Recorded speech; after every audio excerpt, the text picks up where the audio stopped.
New normal sebagai narasi besar baru 5.0.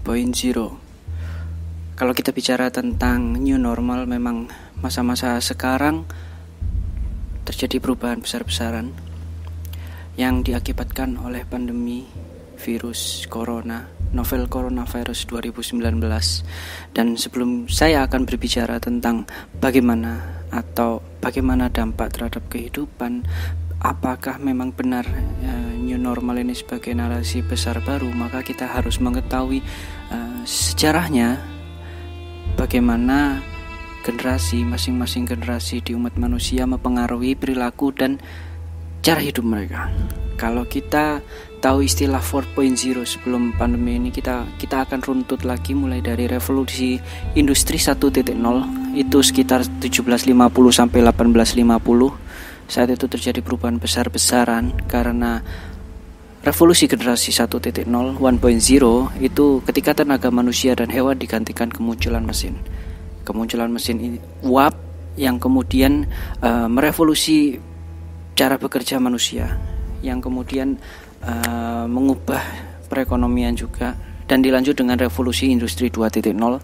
Ini adalah revolusi teknologi ketika sebuah fase pesatnya industrialisasi di akhir abad 19 dan awal abad 20. Jadi ketika revolusi industri 1.0 berakhir, yang kemudian diikuti dengan kemunculan 2.0, yaitu kemunculan pembangkit tenaga listrik, motor pembakaran dalam, combustion chamber, ya, mesin pembakaran, yang kemudian memicu kemunculan pesawat telepon, mobil, pesawat terbang, yang kemudian mengubah wajah dunia secara signifikan.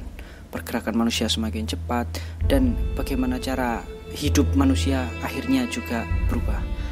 Yang kemudian dilanjut dengan revolusi industri 3.0.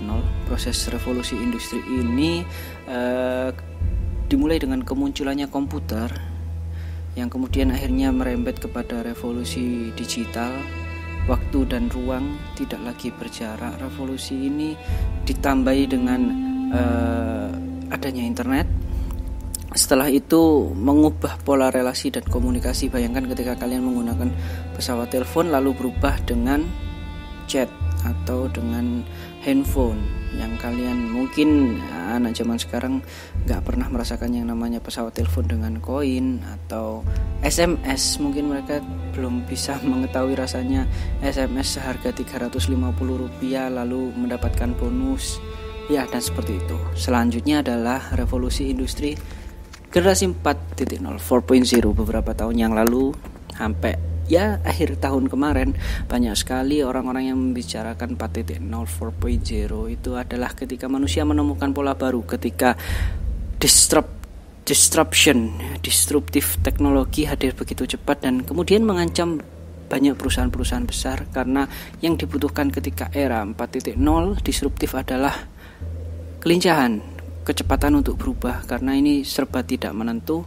Perusahaan-perusahaan besar pun tidak menjamin akan selalu sukses, bagaimana Uber, Grab, Gojek yang kemudian mengancam ojek-ojek offline, ojek-ojek pengkolan, atau perusahaan taksi yang sempat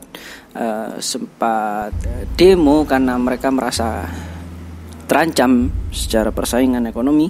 Dan dilanjut dengan industri transportasi, kita pakai Traveloka, kita pakai Airbnb, kita pakai Oyo, Red Doors, dan hal-hal lain.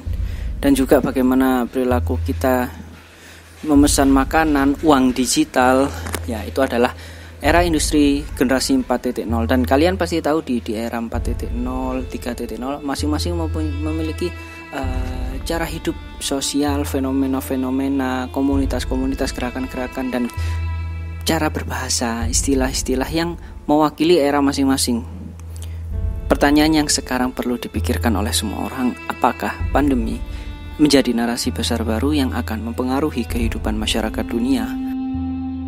Apakah benar new normal akan menjadi narasi baru yang akan mempengaruhi cara kita berbahasa selanjutnya?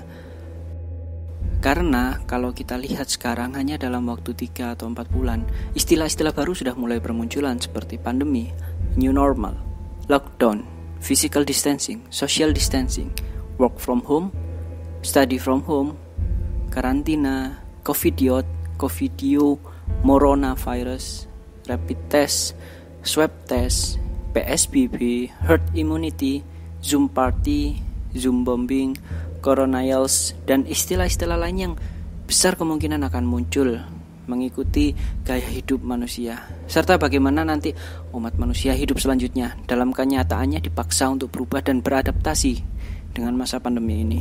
Apakah new normal sudah disepakati oleh masyarakat dunia sebagai narasi besar yang baru? Bagaimana peluang penelitian sosial budaya dan bahasa terhadap kehidupan pasca datangnya pandemi ini? Apakah gaya bahasa akan berubah, cara berkomunikasi akan bergeser, wacana apa yang akan berusaha mendominasi ruang publik kita pasca pandemi? Apakah akan ada perilaku-perilaku baru, fenomena-fenomena baru, atau bahkan komunitas dan gerakan baru yang muncul akibat pandemi ini?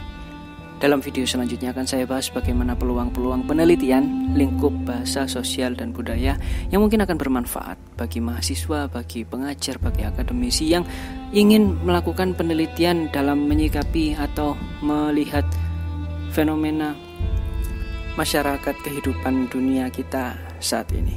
Jadi jangan lupa untuk like, komen, dan subscribe karena video-video selanjutnya akan berhubungan dengan video ini. Oke, baik, terima kasih. Sampai jumpa.